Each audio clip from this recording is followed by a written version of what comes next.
Hey, and welcome back. In this video, we're going to take a look at the student learning course set up in Brightspace, and we're going to take a look at it from a student perspective. Now, if you don't know how to get there, you need to go to gedsb.elearningontario.ca. If you go to that URL while you're at school, you'll automatically be logged in.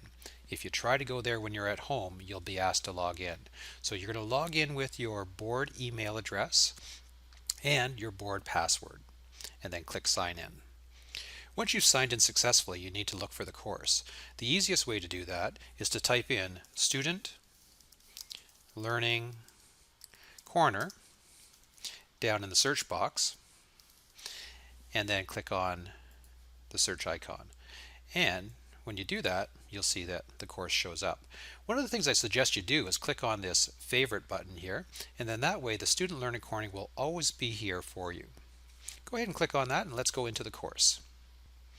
So this is the main page for the course, and there's a few things I want to take a look at before we get started. Up here you'll see that the course title is across here, and this is the way you can always get back to the home page no matter what page you're on. So if I was in the table contents or in the main menu, that's this area here, and I want to get back to the main page, all I have to do is click up here, and that will take me back to the main page. Also, if I had a number of courses listed here, and I only have two, so it's not really that big of a deal, I can pin the courses that I want to appear at the top. You'll see that I have pinned the Student Learning Corner here, and then that way it will always be at the top of my list. So I suggest that you click on the pin right here, just like that, and that way this course will always be at the top of your list. Let's take a look at some of the other areas here. We are currently getting ready for our second student day where all the students are going to be coming out to Joseph Brant, and we have asked them to prepare for that day by going through and earning a number of badges. There's going to be a quest on that day, and if you earn these badges, that will help you complete that quest. Let me show you how to use this checklist. So you'll see that I have a couple things checked off here.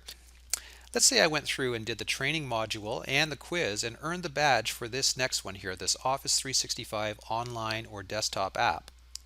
If I've earned the badge, I can go ahead and check that off and then click on Save. And next time I log in, when I go to the checklist, I'll see that I've earned this one as well, and then there's a few that I haven't, so that's where I can start and try to earn those badges as well. So that's how you use the checklist. Scroll down a little bit and you'll see there's a number of boxes here. These boxes are called widgets, and this center widget is something that you should focus on a little bit. Every time we add a new badge, we will update this center widget, and that way you'll easily be able to tell which badges are new and which ones probably you've already earned. If you take a look over on the far left hand side, you'll see how you can contact the EdTech team. And right below that is a widget for Office 365.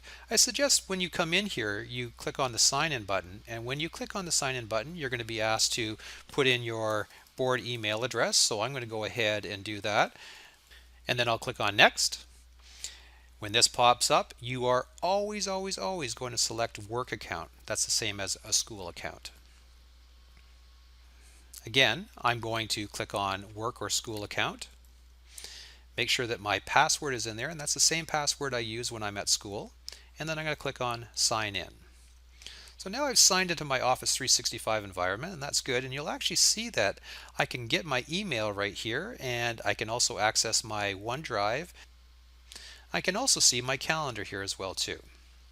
One last thing I want to show you with this widget, if you do use Office 365 a fair amount, you can expand this area here, and you'll see that I can now see my 20 most recent emails. If you use your calendar, I can also see any of my appointments that are coming up. So this is a pretty cool widget if you're using Office 365, and if you're not, you should be. Let's take one last look at this Badges Just Added widget. One thing I did forget to mention is right beside each one of the new badges, there is a link right to the training material for that badge. So if I click on, let's say, this link right here, it will take me right to the page where all the information is that you need to know so that you can earn the badge for this topic. So let's navigate back to the home page. Remember how to do that by going right up here and clicking on the course name. The next area I want to focus in on is the student links area. This is how you will navigate through this course. So if I click on this little arrow, or I could simply click on student links, it will reveal all the different places in this course that you can navigate to. The main menu is where you're going to find all the training material. So in the table of contents over here, we're taking a look at all the badges that you can get for Office 365, and they're listed here with a description of each one of the badges. And then if you scroll down a little bit more, you can click on these links and they will take you right to the training material for that topic. There's also a Microsoft Office section, a troubleshooting section, a projectors and surface section, and a Windows 10 section. You'll notice that some of these sections have more topics than others, but as we develop this course, we'll be adding more and more badge opportunities. Let's go back to the main page. I want to talk a little bit about how this course is set up. This course is set up so that you can train yourself so that you can help support staff and students in your school. The training modules can all be found under Student Links and then Main Menu. And as you successfully complete training modules, you'll be asked to do some quizzes to test your knowledge of the information that you just went through. If you're successful completing these quizzes, you'll earn badges. So let's navigate to a few of those areas in this course. We've already taken a look at the main menu, and that's where all the training modules can be found. The awards, if you click on that, will show you all the awards that you have earned yourself. And if you click over here where it says View Available Awards, you'll see all the awards that are currently available in the course. Let's take a look at another section. If I click on Student Links and then click on Quizzes, this will take me to the quizzes section, and here I will see all the quizzes that I can take or that I have taken. And you'll see that I haven't attempted any of these four, but I have attempted this Office Mix Level 1.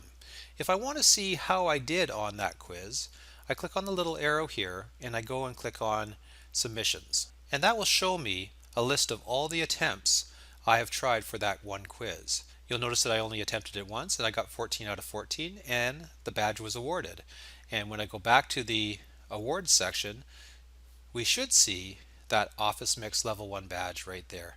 I can also click on this link right here for a description of this badge. The last section I want to show you is the User Progress section. So if I click on Student Links and then down at the bottom here click on User Progress, this will give you sort of a summary of everything that you've done in the course. There's a grade section and I can hover over top of these to see what grade item that was. I can scroll down here. You can see that I've visited 14 content pages and I can see how long I've spent on content. If I scroll down a little bit more, if I would have had posted any discussions, you would see them listed here, and if there were any Dropbox assignments and I had handed some in, you would see them listed here. Down here you can see that I've completed one quiz, and if I hover over top of this little blue mark, you can see that that's the Office Mix Level 1 that we were just talking about. And you can see that on the checklist I've completed 3 items here, and 30% of the checklist is completed now. So there's a lot of cool information in here, even login history. You can see that I've logged in 25 times to this course. Now remember that this is just my demonstration course so that I can make videos like this. If I want to focus on just say the quizzes, I can click on quizzes over here and I can see all the quizzes I have available and the ones that I've completed and badges were awarded. So that's it for our quick overview. In the next video we're going to take a look at the process I think you should follow when you go through trying to earn badges in this course. Thanks for listening. If you have any questions at all, please get hold of me. I'm here to help.